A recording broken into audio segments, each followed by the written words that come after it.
In today's video, we're gonna go from this to this.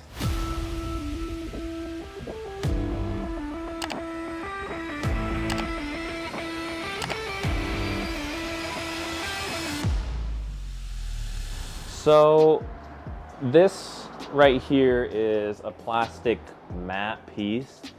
It's fine, but if you can look at this one, this is my father's M5 competition.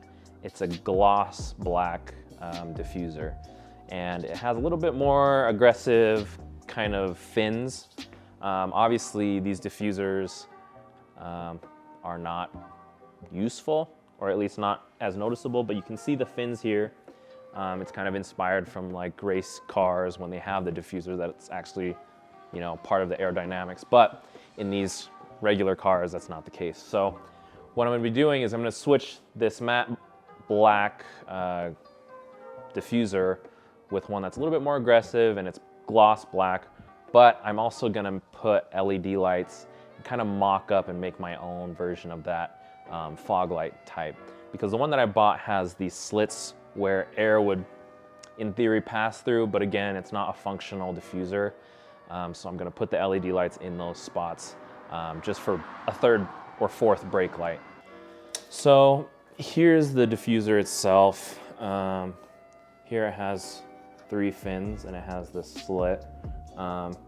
Again, in theory, these slits should work as kind of a aerodynamic type of thing where it's pulling down, but this isn't really functional. If anything, it's gonna get caught up right here. So what I did is I bought these LED brake lights where they have the daytime running light and the brake light, but I think I'm just gonna use the brake light. And this is a little bit larger. The whole thing itself is a little bit larger than the slits. So what we're gonna have to do is cut the housing to make it fit, so I can have 2 of these in line with each other. So I'm gonna get that figured out and then we'll get back to that. So last night I took some time to get these mounted. The 2 LED bars were too long lengthwise to fit without hitting the sides, so we ended up cutting where those screw holes were.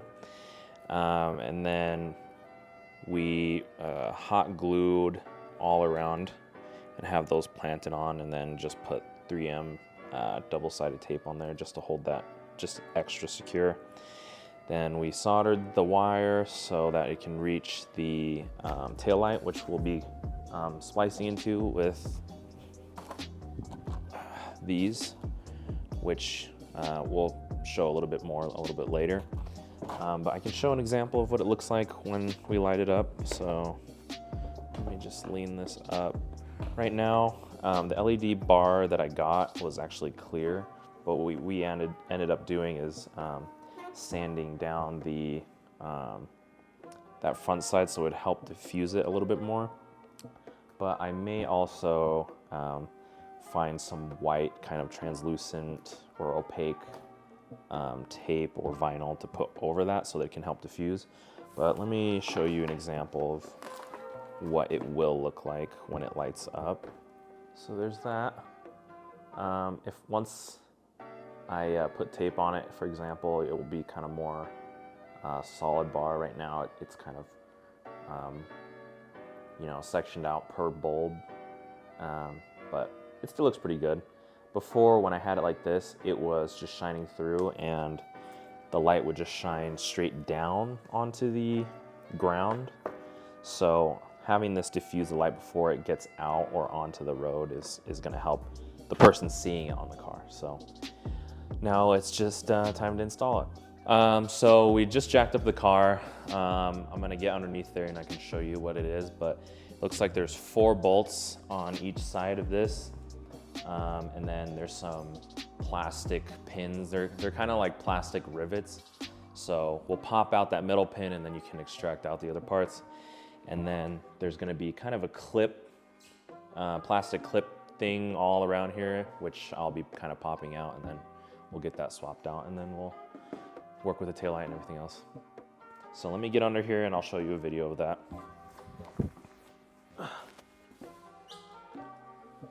Let's see. So underneath here, these are the plastic rivets. They're kind of like pins.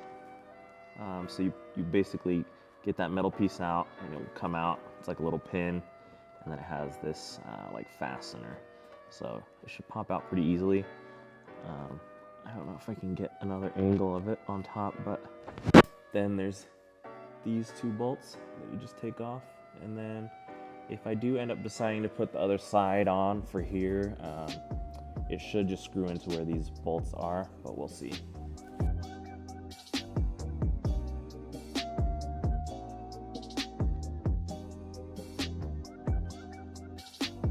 All right, so I went underneath there and I popped out the pinhead, I guess, or the plastic rivet, and then the screws. So the two pieces are, the screw bolt is a 8mm bolt. We might have to get a little bit longer when we install the diffuser, but we'll see. And then here is the, I guess you would call it rivet. The head on the pin did break off. But it is pretty hard to get out, but it is just a straight pull down type of thing. So there's no twisting, no unscrewing, so you just gotta make sure you pull it out and try not to break it. But now I'll just take them all out and then I'll show you what's next.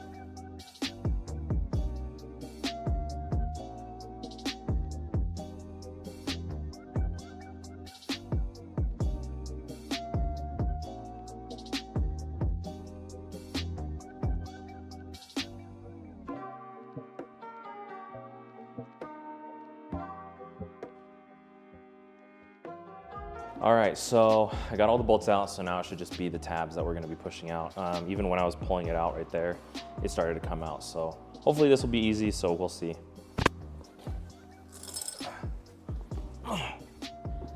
Just kind of get underneath here. Just figure out what tabs I'm gonna pull out. So you have to be careful, these are all just tabs, but the clips on the top side, and then we should be fine. So you can see it right here. There's one tab right here, and it's kind of like an edge. You might have to sneak underneath there and put your hand and push on that, but you can also use something like this and try to get those to pop out, but we'll figure that out in a second. All right, getting the diffuser off is probably the biggest pain in the butt.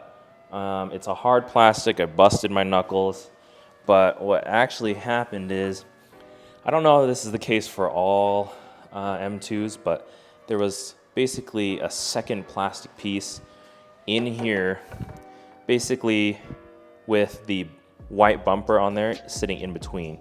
So this was holding on even tighter because this is a little bit of a stronger plastic, probably to protect it from the exhaust tips. But we finally got it off.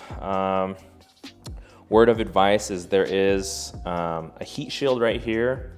So there was 4 more bolts outside of these 4 pins that I unscrewed to kind of pull to kind of get access to right here on that top side. So if you do that, it's more of just a matter of pushing down on the tabs either from the inside or from the outside and then just pulling. So that's what it looks like. It's pretty standard. This whole piece, even on that bottom part right here, this is part of the bumper. It's all one mold. So yeah, that's where it's all doing. And then these are where the screws come in and make contact with the heat shield. So when you reinstall it, make sure you have that flush. You can hear it hitting that heat shield. So now what I might do is I will probably take off the taillight and get that working to see if we can get the lights working properly. So we'll move on to that. So we're first gonna take out here, there's 2 tabs where there's bolts there. I'm not sure what size bolts they are, but they look like maybe 10mm. Let me try that out. So we'll get that on there, get those 2 removed, and I believe it takes off this housing where we'll have access to the light.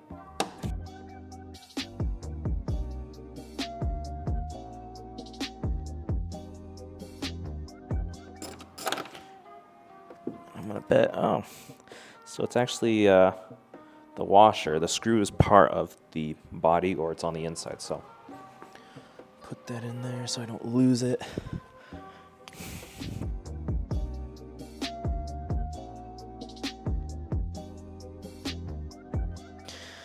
So there's the little bolt and washer. It looks like it's one piece, so. Now we just kind of pull it off. Let me figure out how to do that real quick.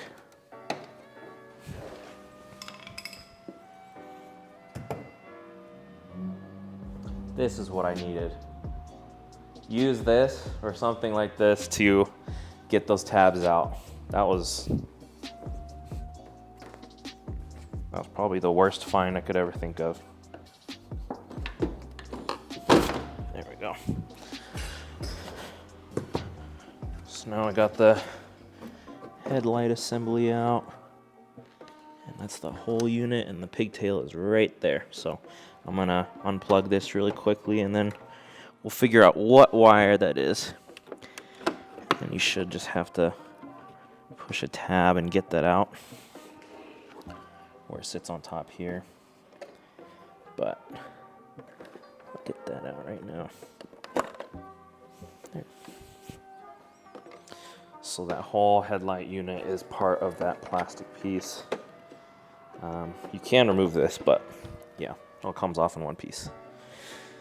So now I'll just get to the wiring. So I may have said earlier that the LED brake light that I installed was not, it wouldn't get brighter when I braked, but I kind of mocked up where these were, and then I pressed on the brakes and they went brighter, so that's awesome. But what we have here is that we're gonna have the ground is the brown wire, and then the brake light itself is the far left one, and then the, I guess nighttime running light is the blue, I guess it's like gray and black. So what we'll do is we'll splice into these ones with these, like I said earlier, and then right now we're gonna wire it through and get it up to here and have that sitting nicely. So I'll be doing that.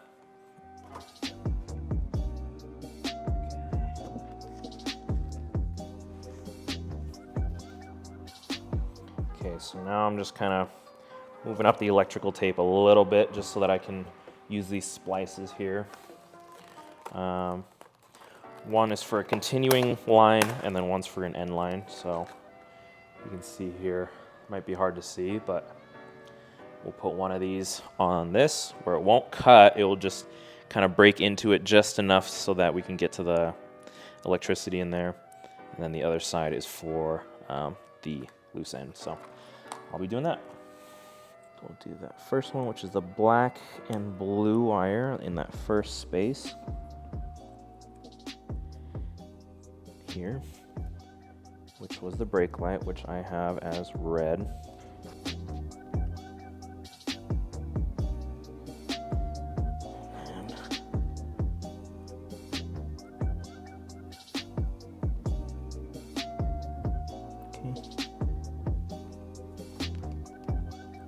Test, and then you just close it up so that no debris gets in that. Let's test if that works after we get that ground, and then we'll diagnose if there's any issues there. Make sure it goes completely flush so that it actually makes contact. So let's stop here and test out if everything works out right. So, in theory, the light should turn on when I brake. So let me do that real quick. Okay, so I got those lined up with those splicers. We did have to cut off the insulation a little bit because it was just a little too thick. But yeah, the first pin, which is basically black and blue, is the brake light. Brown is ground, and then the looks like gray and black is the nighttime running light. So in this situation where the lights are on, it's like that. And then when I press the brakes, it will go a little bit brighter, like that. So now it's time to just put everything back on and see how it looks. So we've got it on now. There was a few fitment issues, but overall I think it will be okay. So you can either stop here, but the kit also comes with a side extender, so it would go basically about right here. So I think we're gonna try that out and put it on and see.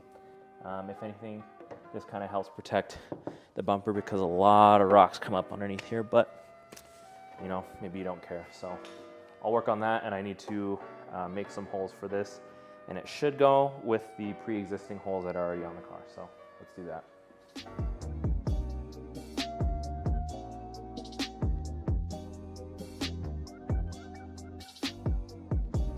Okay, we're done.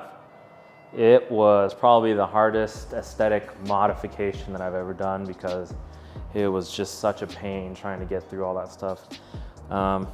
It's probably because BMW likes to protect everything, but there's just so many small tabs that you gotta push, and it was just a pain, but it does look really cool. You can see the light a little bit right now, but when I brake, it goes a little bit brighter, so I think we already took a little bit of footage of that, but so this is how you can make your own LED diffuser, brake light, fog light, whatever it may be, without having to do something that maybe somebody else has already done. So hopefully this can give you some motivation, but just be aware that it takes a lot of work. It probably took me a total of, I'd say 6 to 10 hours, only because we had to figure out how to get everything mounted. But hopefully my video will save you time on ways to find LED lights or ways to mount them onto the diffuser, and then I guess applying it all. So hopefully this helps. Thanks for watching. I'll see you next time.